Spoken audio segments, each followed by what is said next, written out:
Hello दोस्तों, मेरे YouTube channel पर आपका स्वागत है। तो चलिए कहानी शुरू करते हैं। कहानी अच्छी लगी तो प्लीज़ चैनल को लाइक जरूर शेयर जरूर करिएगा। स्वीडन जर्मनी में जहां मुंबई में अभी शाम के 7 बज रहे थे, वहीं जर्मनी में अभी दोपहर के 3:30 बज रहे हैं और वहां पर काफ़ी ठंड थी। जनवरी का महीना होने के कारण वहाँ पर काफ़ी ज़्यादा बर्फबारी हो रही है, जिसे देखकर प्रकृति खुश हो रही थी। उनकी फ़्लाइट थोड़ी सी डिले हो गई थी, जिस कारण वो लोग अभी एयरपोर्ट पर थे। प्रकृति एयरपोर्ट के अंदर खड़ी वॉल पर हाथ रखे बाहर की तरफ देख रही थी। ऋतिक बिना किसी भाव के उसे देख रहा था और उनके पीछे सेल्वन खड़ा हुआ।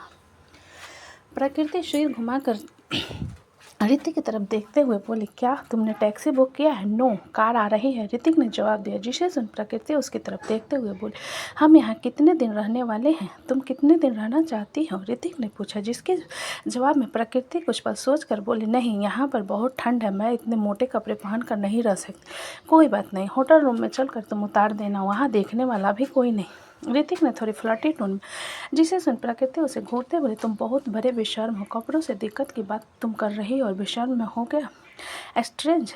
ऋतिक ने हल्की मुस्कान के साथ कहा। प्रकृति ऋतिक से और कुछ कहते उससे पहले वहाँ पर एक 28 साल का लड़का ब्लैक बॉडीगार्ड सूट में भागता हुआ आता है और काफ़ी हैंडसम था और दिखने में फॉरेन लग रहा था। वो लड़का भाग कर ऋतिक के सामने खड़ा हो जल्दी से बोला, sorry boss, there was a lot of traffic.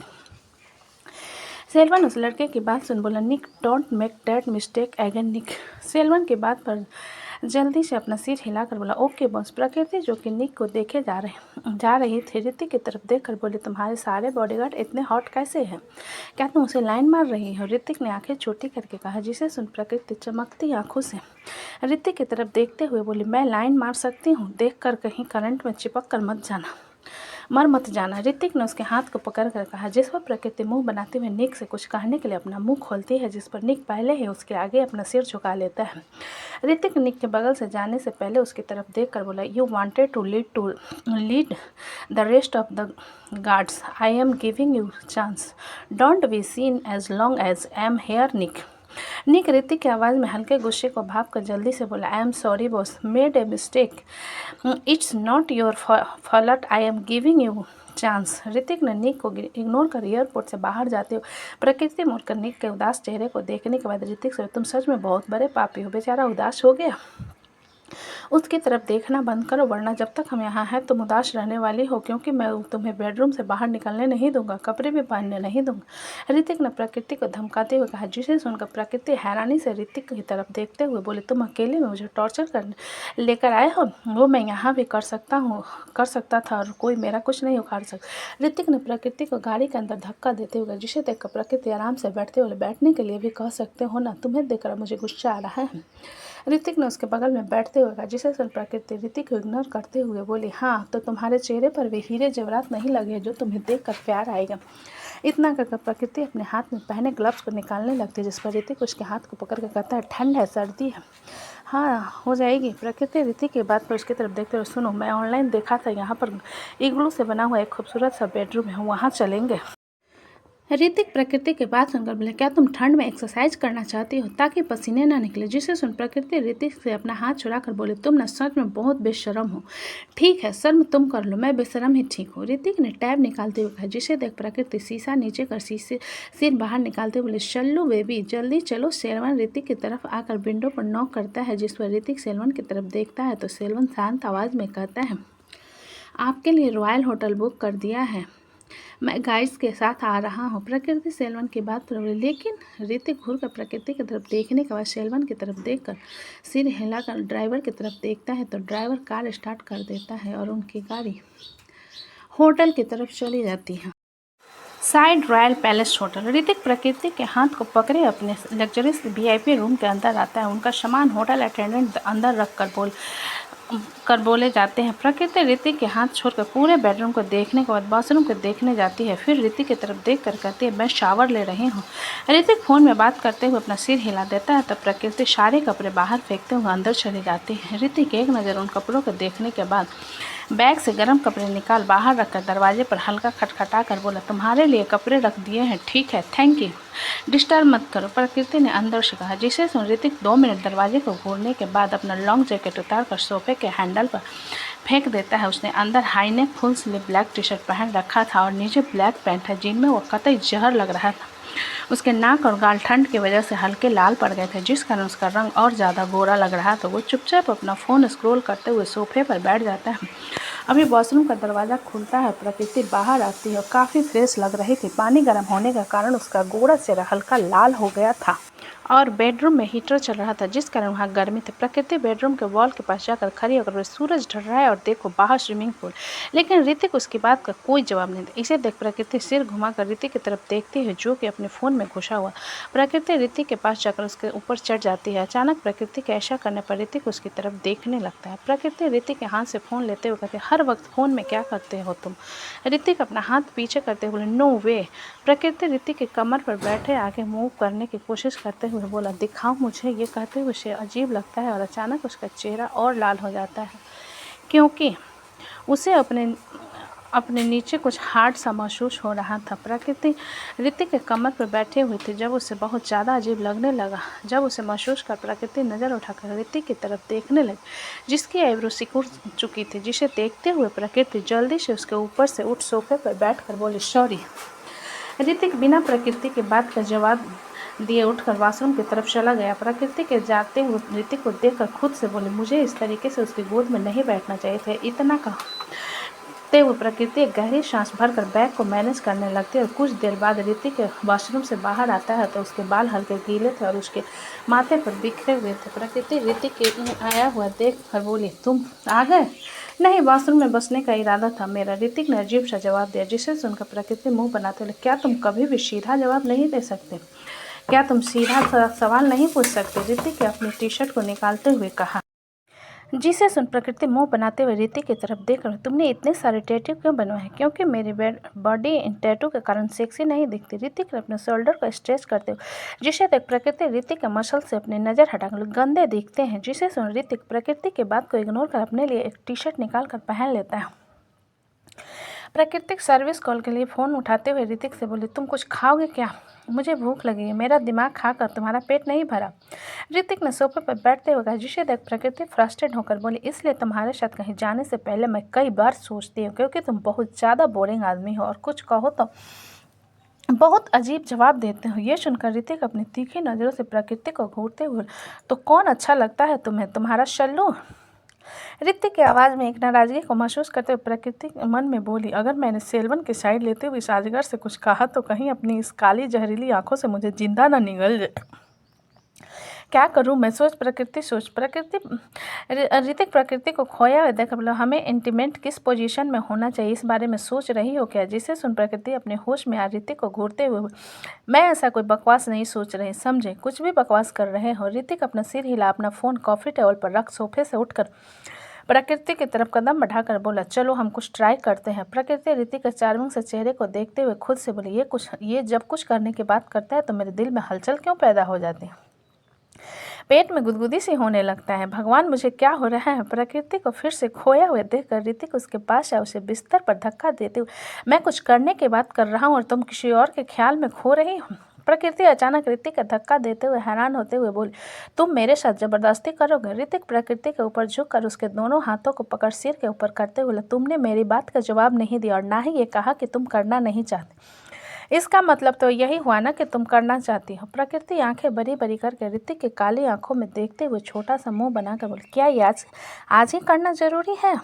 हमें मुश्किल से आए 2 घंटे हुए हैं। ऋतिक हल्का सा अपना चेहरा झुका प्रकृति के कानों में अपने होठों को फिराते हुए बोला, मैं हर रोज़ ये कर सकता हूँ। जिसे सुनकर प्रकृति अपने आंखें कसकर बंद करते हुए, लेकिन मैं हर रोज़ नहीं कर सकती। ऋतिक प्रकृति के घबराहट को देखते तिरछा मुस्कुरा उसके कान पर किस करने लगता है, जिस कारण प्रकृति की सांसें तेज हो जाती हैं और ना चाहते हुए उसके मुंह से सिसकियां निकल जाती है। ऋतिक प्रकृति को मोइनिंग भरी आवाज़ को सुनकर उसके दोनों हाथों को एक हाथ में पकड़ चेहरे को सीधा कर उसके होठों पर अपने होठ रख देता है और उसे डीप किस करने लगता है। ऋतिक प्रकृति के गाल पर हाथ रख उसके जो लाइन को धीरे धीरे चलते हुए किस करने लगता है।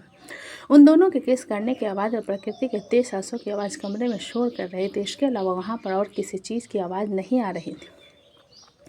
जिस कारण प्रकृति और ज़्यादा नर्वस होती जा रही थी। तकरीबन 10 मिनट तक किस करने के बाद भी ऋतिक प्रकृति के होठ को नहीं छोड़ता, जिस पर प्रकृति ऋतिक को दूर करने की कोशिश करते हुए कहती है ऋतिक प्रकृति को बीच में चुप करवा उसे फ्रेंच किस करने लगता है, जिसे महसूस कर प्रकृति की आंखें बड़ी हो जाती।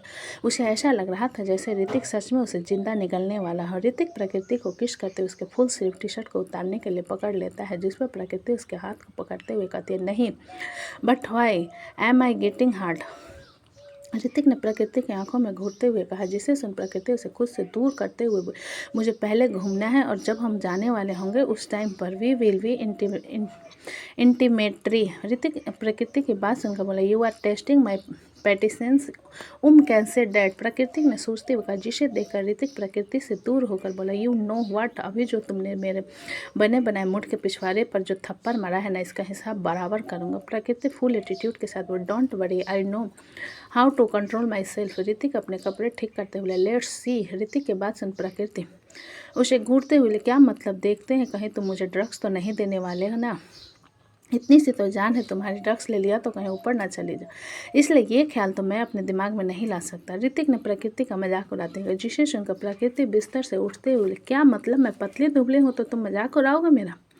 ऋतिक प्रकृति को इग्नोर कर अपना फ़ोन उठा लेता है और फिर से स्क्रॉल करने लगता है। प्रकृति उसे घूरने के बाद कमरे में लगे टीवी को ऑन करके आवाज़ फुल कर देती है, जिसे देखते हुए ऋतिक सख्त आवाज़ में कहता है, प्रकृति मैं काम कर रहा हूँ। प्रकृति रूम सर्विस को कॉल कर अपने लिए खाना मंगा लेती है, लेकिन ऋतिक की बात को इग्नोर कर देती है। ऋतिक 2 मिनट प्रकृति को घूरने के बाद बालकनी की तरफ चला जाता है, जिसे देख प्रकृति मुंह बनाकर टीवी का वॉल्यूम कम कर टीवी देखने लगती है। रात का वक्त था। शारंग विला में मृत्युंजय अपने हाथ में 3 शॉपिंग बैग पकड़े अंदर आता है। मृत्युंजय को नॉर्मल काम करने में अजीब नहीं लगता था और ना ही उसे किसी पर्सनल सर्वेंट की ज़रूरत पड़ती थी। वो अपना काम खुद करना ज़्यादा बेहतर समझता था, लेकिन कुछ काम सर्वेंट ही करते थे। मृत्युंजय उन बैग को लेकर जब अंदर आता है तब उसे कुछ अजीब लगता है। सब लोग बिल्कुल शांत थे। मृत्युंजय चारों तरफ नज़र घुमाते हुए बोला, कहाँ है सब लोग।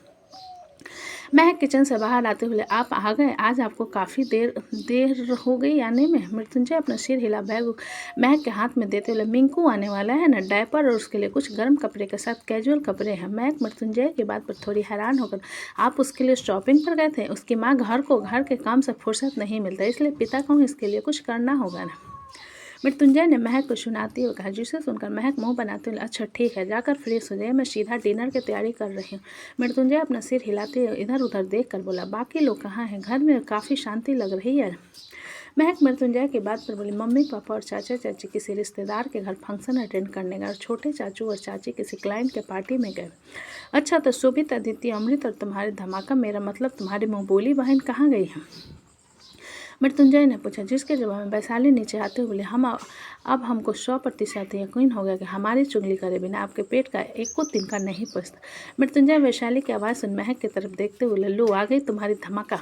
हाँ, हम आ गए ना, तो पूछो क्या पूछना है, हम बताएंगे। वैशाली ने मृत्युंजय के सामने खड़े होकर कहा, जिसे सुन मृत्युंजय बोला, मैंने महक से पूछा तुम्हारा पति परमेश्वर और देवर देवरानी कहाँ गए हैं, तो अब तुम ही बता दो। तो सुनिए, हमारा पति गया है अपनी मीटिंग में और आपका फ़ोटो कॉपी गया है अपनी बीवी को लेकर डेट पर, जो आप कभी नहीं किए हो, जबकि वो आपका लल्ला भी पैदा हो गया ना। वैशाली ने जवाब के साथ मृत्युंजय को सुनाते हुए कहा, जिसे सुन कर मृत्युंजय अपने दांत पीसते बोले, मैं तुम्हारी बहन को हर जगह ले जाना चाहता हूँ, लेकिन उसे घर के काम से फुर्सत मिले तब जाएगी ना, हो तो इसके लिए जिम्मेदार भी आप ही हो। कोई कहीं जाना चाहे तो फट से जाओ कह देते हैं, तो घर का काम क्या आपका भूत करेगा। वैशाली में मृत्युंजय से कहा। महक उन दोनों के बहस के बीच में आते हुए, अरे बस करो, आप लोग कितना झगड़ा होते हो। वैशाली महक के बात बोले, हमको नहीं, अपने इस बागर बिल्ले को समझाओ, जब देखो तब बीच में बोलते रहते। मृत्युंजय वैशाली से कुछ करता उससे पहले वैशाली का फ़ोन बजने। मृत्युंजय उसे घूरने के बाद कमरे की तरफ चला जाता और महक गहरी सांस भरकर किचन की तरफ चली जाती। वैशाली उन दोनों का जाता हुआ देख मुँह बनाकर फ़ोन की तरफ देखती है, जिसमें अननोन नंबर से कॉल आ रहा था, और कॉल अटेंड करते हुए कहती है, हेलो। दूसरी तरफ से हल्की हंसी वाली आवाज़ आई, हाँ हाँ हाँ, काफ़ी वक्त बाद तुम्हारी आवाज़ सुनी वैशाली उस आवाज़ को सुनकर कुछ पल सोचने के बाद, कौन बोल रहा है भाई, जिसे सुन दूसरी तरफ से वो शख्स बोला, तुम्हारा भाई नहीं हूँ, चाहो तो आशिक कर सकती हो। जिसे सुन वैशाली फ्रस्ट्रेट होकर बोली, अब इस साले तुम्हारी सारी आशिकी उतार देंगे, बता रहे हैं, जब पिछवाड़े पर डंडा लगाएंगे, बोल कौन रहा है, सीधा सीधा बोलेगा तुम्हारी। दूसरी तरफ से सख्त आवाज़ में बोला, सुन तुम्हारा पति हमारे पति को लेकर हमको ब्लैकमेल करने की कोशिश मत करो, वरना तुम चाहे आसमान में रहो चाहे पताल में रहो, हम तुमको खोज कर निकालेंगे और साला ज़मीन पर पटक पटक कर मारेंगे। वैशाली ने चीखते हुए कहा। उसके चिल्लाने की आवाज़ सुनकर महक किचन से बाहर आकर, क्या हुआ वैशाली? वैशाली महक से कुछ कहते उससे पहले दूसरी तरफ से वो आदमी बोला, अगर तुम अपने पति को जिंदा देखना चाहती हो, जहाँ बुला रहा हूँ आ जाओ। इतना कहकर कॉल कट हो जाता है। वैशाली फ़ोन को घूरने लगती है, तभी टिंग की आवाज़ के साथ उसके फ़ोन में लोकेशन आ जाए। महक वैशाली को फ़ोन को घूरता हुआ पाकर फिर से बोले, क्या हो गया वैशाली? वैशाली बाहर की तरफ जाती, हम आ रहे हैं। महक जल्दी से आगे जाकर वैशाली के हाथ को पकड़, तुम पागल हो गई हो? इस हालत में कहाँ जा रही हो, वो भी इस वक्त? वैशाली महक की तरफ मुड़कर देखते हुए, अमृत को किसी ने किडनैप कर लिया है। जिसे सुन महक आंखें बड़ी हो करते हुए बोली, हाँ हमको भी कॉल आया था, एड्रेस मैसेज किया गया है, हम उसके लेकर आते हैं। वैशाली ने महक से अपना हाथ छुड़ा कर कहा, जिसे देखते हुए महक जल्दी से वैशाली के हाथ को पकड़ कर अपना सिर नहीं में हिलाकर बोली, मैं उन्हें बता देती हूँ, तुम मत जाओ। आप कैसी बात कर रही हो दीदी, हमारा पति वहाँ मुश्किल में और आप कहती हो कि हम ना जाएँ? हम जाएंगे, वैशाली ने जिद करते हुए कहा। तभी मृत्युंजय नीचे आते हुए, अब रात को किसका नींद हराम करना चाहती हो? मृत्युंजय की आवाज़ में महक उसकी तरफ देखते हुए, अमृत भाई किडनैप हो चुके हैं। जिसे सुन मृत्युंजय के चेहरे का एक्सप्रेशन बदल कर महक को देखते हुए बोला, आर यू किडिंग मी? यहाँ पर कोई फ्रैंक चल रहा है जो हम आपसे मजाक करेंगे, वो भी इस हालत में? हमको अभी फ़ोन आया था कि वो किडनैप हो गया है। वैशाली ने फ्रस्ट्रेट में, जिसे देखते हुए मृत्युंजय गहरी सांस भरकर महक की तरफ देख कर बोला, वैशाली को लेकर जाओ, मैं पता लगाता हूँ। वैशाली अपना फ़ोन मृत्युंजय के सामने रखते, हमारे पास लोकेशन है और आपको लगता है कि हम मजाक कर रहे हैं? हमारा पति मुश्किल में है। तो दोस्तों कहानी कैसी लगी मुझे कमेंट में लिखा। अच्छी लगे तो प्लीज़ चैनल को लाइक करें, सब्सक्राइब करें और ज़्यादा से ज़्यादा शेयर करें। कहानी को पूरा सुनने के लिए धन्यवाद।